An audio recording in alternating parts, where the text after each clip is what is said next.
Great evening, everybody. This is Kathy Stewart coming live from the Nest.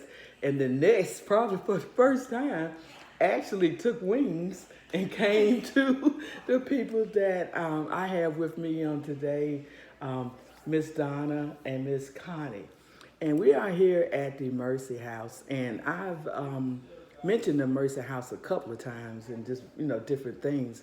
But it's a place that has just like touched my heart and just like this grabbed a hold of my heart from the first time that we came and actually prayed with one of your residents here.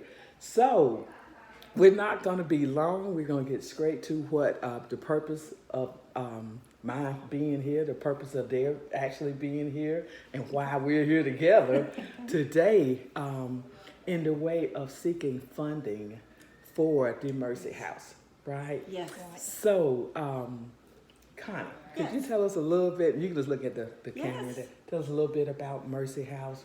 Okay, I'd love to. It's one of my favorite things to talk about.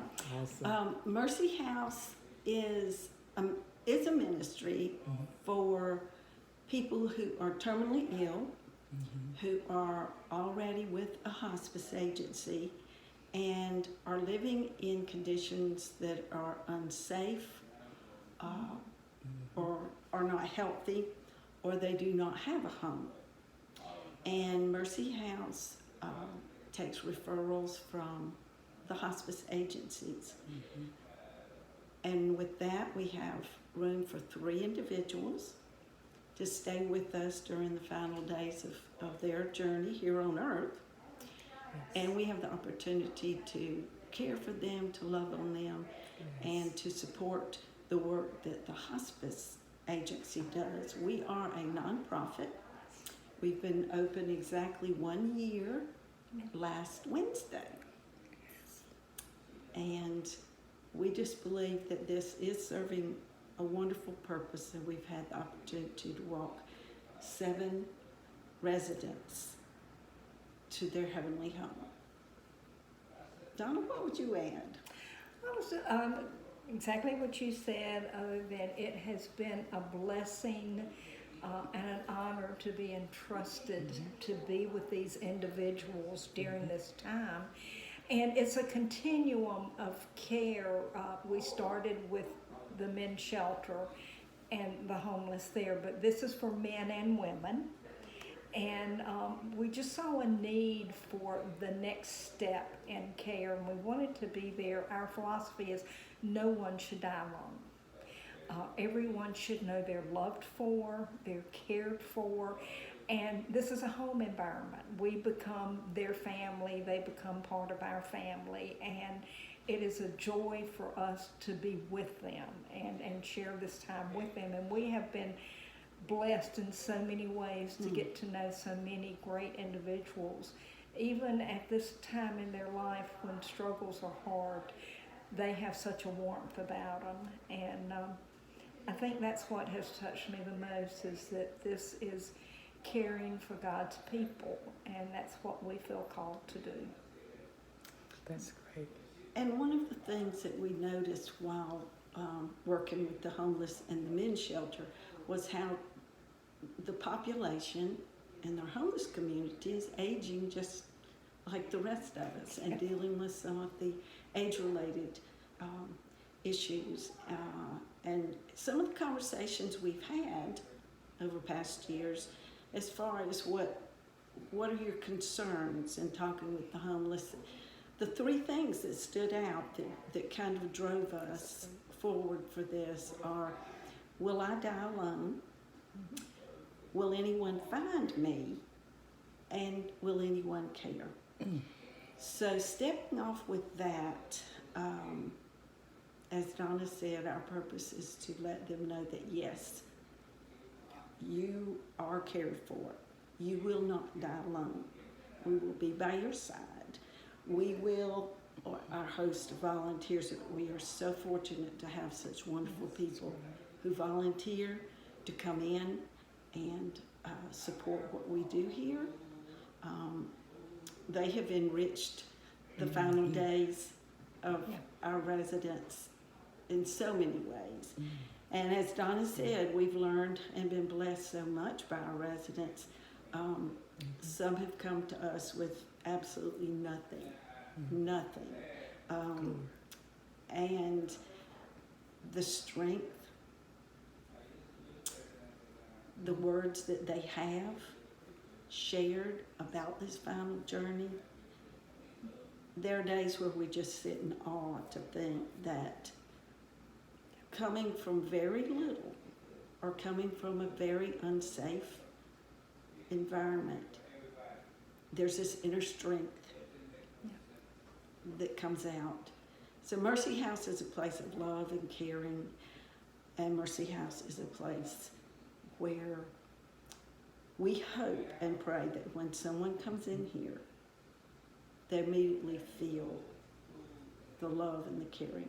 And we also rely heavily on hospice. They direct all of the medical care here. We provide the home, the food, the laundry, the showers. They provide the medical assistance. We're family, Right. and they're the medical staff. So. Right. And I recall, I'm not sure who said it, but that one of the things that you really desire is that they get that feeling of being in a home. Like, you know, being the love, right? And Yeah. just being in a home where everybody loves, you know, takes care of each other and be a family, like Yeah. what Connie said. Well, and some of our residents have come from situations of not really having family life.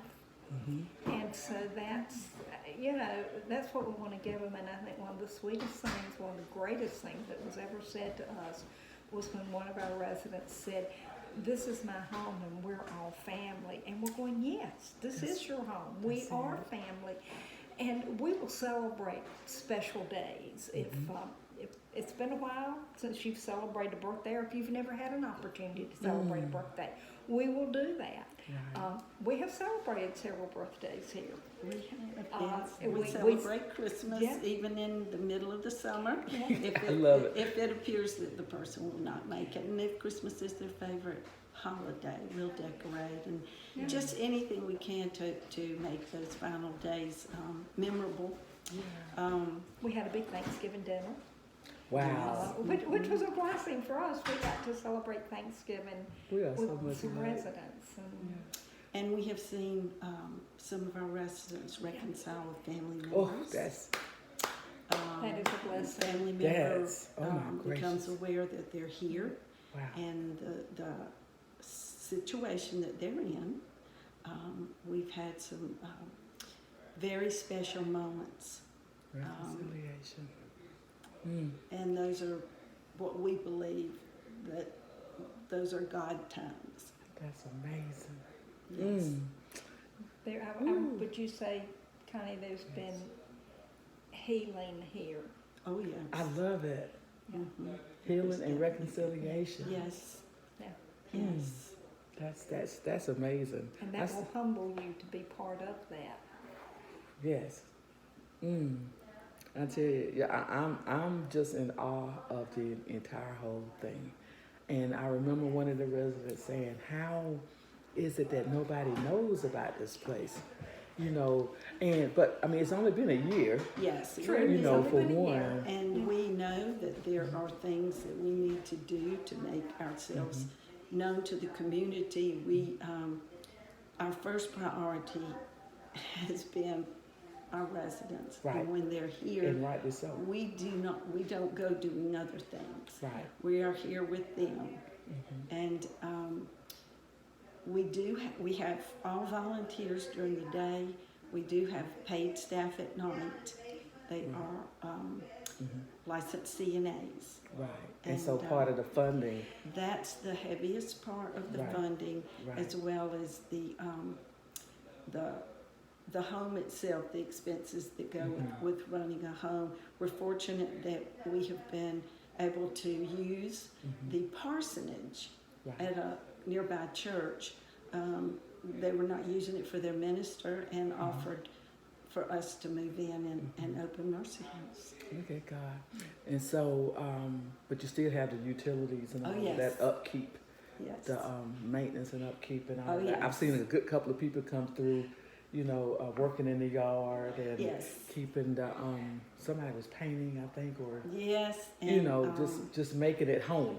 Yes, and like any home, there are things that break. It's a true home. And so yeah, we do have those expenses and it would be great not to have to worry about all of that, Okay. so that we could focus on our residents. But I think our main thing is having the funding to pay for the overnight care, Right. because we want to ensure that the residents are safe during those hours Right. when we don't have volunteers, and that's our largest expense. And if we are unable to afford that, we can't open our doors, and we Gotcha. don't want to tell anybody Oh, no. you can't come. So that's Great. and perhaps one thing we failed to say is that we have a criteria as far as the residents that we can safely care for. And that's our first safety. priority. Awesome. So, you've heard it from the two ladies themselves. I was just really just searching for a way to, and I'm turning it this way, it's okay. I was searching for a way to get their story out and not take them from what they do, which is volunteer here. So I actually came to the Mercy House itself, and every time I meet up with these ladies, either one or the other, first time both, I think, it's a real joy for Well, me. we invite anyone Yeah. who'd like to come see what we do and join the family. Join the family. Yeah, and thank you for helping spread the word. Man, y'all don't, okay, so this is it. We're going to go ahead and cut off, and I'll send this over. Thank you, pick and guys. choose. Thank you. Thank you.